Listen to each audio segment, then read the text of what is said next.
రమాదేవి గారు ఇక్కడ ఏదైతే అదే సుబ్రహ్మణ్యం గారు చెప్తున్నారు, మోళ్ళమ్మ గుడి దేవాలయం పాలకవర్గాలు ప్రారంభమై 60 సంవత్సరాలు అయితే 60 సంవత్సరాల్లో మొట్టమొదటిసారిగా విశ్వబ్రాహ్మణ వర్గానికి చెందినటువంటి వ్యక్తి ట్రస్ట్ బోర్డు మెంబర్ అవుతున్నాడు. అది భారతీయ జనతా పార్టీ ద్వారా. అదేవిధంగా రమాదేవి గారు విశ్వబ్రాహ్మణ మహిళ.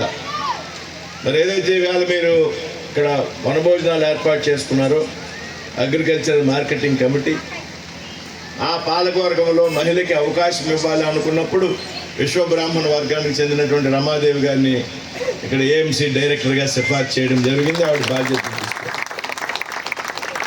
అదేవిధంగా ఈ మండలంలో పాలకోడేరు మండలంలో విశ్వబ్రాహ్మణ మహిళలకి సంబంధించి బాధ్యతలు ఇచ్చారు.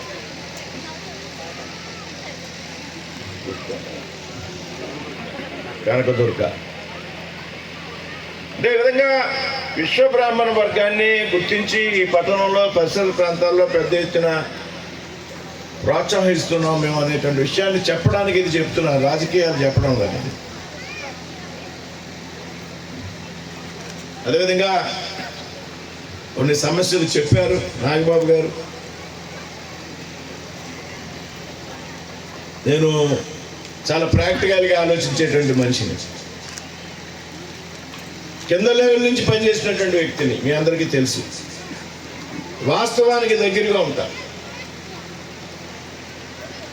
ఏదైతే ప్రజల అవసరాలు ఉన్నాయో అవసరాలను గుర్తించి వాటి పరిష్కారానికి అహర్నిశలు కృషి చేస్తారు.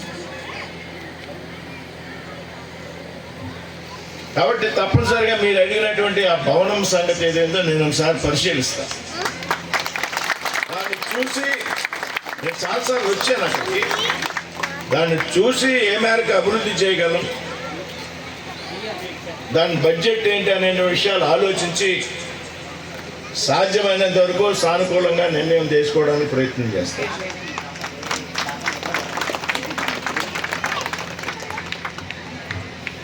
ఎందుకు అంటే